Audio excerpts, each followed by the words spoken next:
आप लोग मुझे कल कहेंगे कि कुछ नया आपने सुनाया नहीं, तो मैं आज एक कविता माँ करनी के दरबार में 3.5 से 4 मिनट की एक कविता मैं इस मंच को भी सौंपना चाहता हूँ। पहली बार सुनेंगे आप लोग। बस एक जो भूमिका है वही कविता का विषय है। आप लोग उठा लेंगे विषय को तो फिर मैं कविता प्रारंभ कर दूंगा। पंजाब के खेतों में लेके चल रहा हूं आपको वर्षों पूर्व। एक किसान फसल बो रहा है। किसान फसल बो रहा है। चलिए कोई नहीं, ऐसा बीच में से कोई उठता है तो लगता है जैसे बीज बोया और आदमी खड़ा हो गया। निकल रही हैं महिलाएं हैं, देखिए बहुत देर तक बैठ नहीं सकती। किसान फसल बो रहा है। ध्यान दीजिएगा, मैं आपके जीवन की एक ऐसी कविता, क्योंकि मेरा ऐसा रहता है कि जिस कविता को देशनोक सुन लेता है उसको फिर पूरा विश्व सुनता है। आपके आशीर्वाद से मैं यहां पर जब पिछली बार आया था, उसके बाद यहां से ठीक 1 महीने बाद में 18 दिन के लिए मैं यूके में भारत सरकार के द्वारा जाके आया था। वहां के 13 शहरों में काव्य पाठ करके आया। ये इसी जगदम्बा का आशीर्वाद है, वरना मैं क्या हूं। इसी भगवती ने दिया हुआ आशीर्वाद है। तो किसान फसल बो रहा है, उसी वक्त उसका 11-12 साल का बच्चा जाता है और जाकर कहता है कि पिता आप ये क्या कर रहे हैं? बेटा बीज बो रहे हैं। बोले क्या होता है बीज बोने से? बोले इस एक बीज से हजारों बीज पैदा हो जाते हैं। बोले अच्छा। बालक घर पे जाता है, एक बंदूक उठा के लाता है और जमीन के अंदर गाड़ देता है और गाड़ते हुए उस बालक को देखता है उसका पिता और ये कहता है अरे पगले क्या कर रहा है? बोले पिताजी मैं इस बंदूक को इस खेत में बो रहा हूं ताकि हजारों बंदूकें पैदा हो जाएं और इन कमबख्त अंग्रेजों को मैं भारत की सीमाओं से बाहर निकाल फेंकूं। अनुमति दें आप अनुमति दें तो मैं उसी नरनाहर भगत सिंह पर एक कविता आज देशनोक में पढ़कर जाना चाहता हूं। वो सतलज में स्वतंत्रता की लहर उठाने आया था। वो सतलज में स्वतंत्रता की लहर उठाने आया था, अंग्रेजों के महामहल की नींव हिलाने आया था। वो सतलज में स्वतंत्रता की लहर उठाने आया था, अंग्रेजों के महामहल की नींव हिलाने आया था। वो परतंत्र देश के मन में मुक्ति जगाने आया था, हर गुलाब को इंकलाब का ख्वाब दिखाने आया था, बलिवेदी की सैया पर सोने की खातिर आया था। वो खेतों में बंदूकें बोने की खातिर आया था। वो क्रांति गगन अब भी भारत की पुरवाई में जीवित है। वो भगत सिंह अब भी भारत की तरुणाई में जीवित है। वो भगत सिंह, आभार आपका, कविता संभाल लिया आपने, मैं पूरी कर जाऊंगा। वो भगत सिंह अब भी भारत की तरुणाई में जीवित है। तो सांस सांस में एक स्वतंत्र एहसास रखा था जिसने, उसका चित्र मैं बना रहा हूं।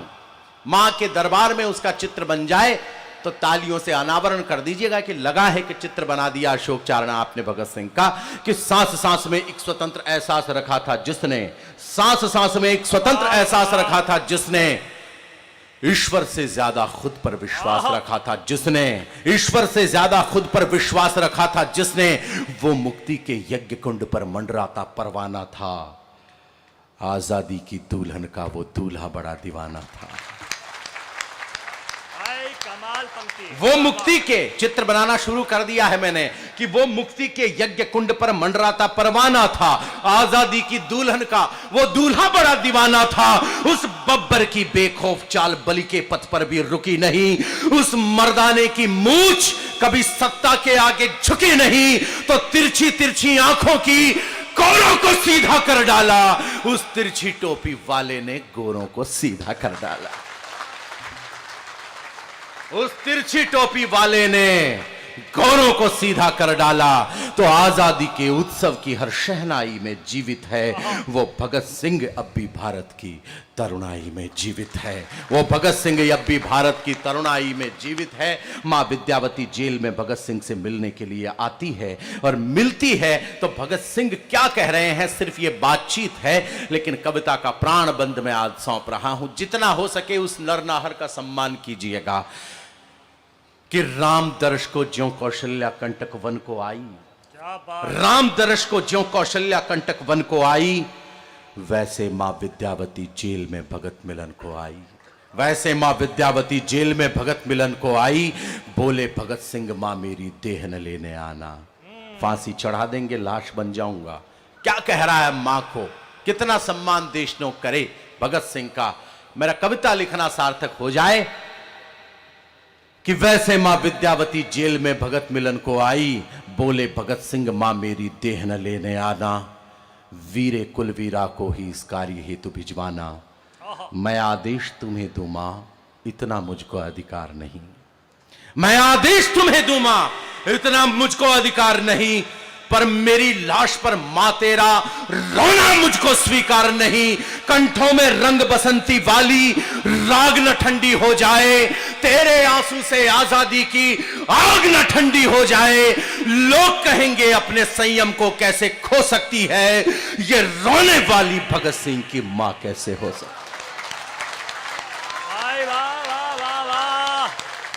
जरा आसमान में हाथ उठ जाएं, उसका सम्मान हो जाए पूरे देशनोक के द्वारा कि लोग कहेंगे अपने संयम को कैसे खो सकती है, ये रोने वाली भगत सिंह की मां कैसे हो सकती है। तो स्वतंत्रता के कालखंड की अंगड़ाई में जीवित है वो भगत सिंह, अब भी भारत की तरुणाई में जीवित है। वो भगत सिंह अब भी भारत की तरुणाई में जीवित है। तो वीरों के इतिहास पटल पर वीर जयंती वाले, वीरों के इतिहास पटल पर वीर जयंती वाले, अंतिम पद इस कविता का आपको सौंप रहा हूं कि वीरों के इतिहास पटल पर आपको लगे कि हमारे बुजुर्गों ने, हमारे महाकवियों ने जो कलम उठाई, उस कलम पर अशोक चारण ने दाग नहीं लगने दिया, तो कविता का सम्मान कीजिएगा। शुद्ध कविता का अंतिम बंद कम सुनाता हूं, लेकिन यहां सुना के जा रहा हूं कि वीरों के इतिहास पटल पर वीर जयंती वाले, ओ इंकलाब के उद्घोषक को रंग बसंती वाले, पंच नदी के तटबंधों के नगर पुकारे तुझको, दीवाने करतार सिंह के गदर पुकारे तुझको, हरे भरे खेतों में बैठा सावन तुझे पुकारे, सेज पे बैठी आजादी की दुल्हन तुझे पुकारे, तुझको सतलज रावी झेलम ब्यास चिनाब पुकारे, लोहिड़ी और बैसाखी वाला वो पंजाब पुकारे, लोहिड़ी और बैसाखी वाला वो पंजाब पुकारे, ओ अंगारे तुझे पुकारे गर्म रक्त के धारे, लुटी वीरता तुझे पुकारे फिरती द्वारे द्वारे, वंदे मातरम गीत पुकारे, जनगण तुझे पुकारे, भारत की चंदन मिट्टी का कण कण तुझे पुकारे, भारत की चंदन मिट्टी का कण कण तुझे पुकारे। और फोटो नहीं छपा तो क्या, फोटो नहीं छपा तो क्या, पाई पाई पर जीवित है वो भगत सिंह, अब भी भारत की तरुणाई में जीवित है।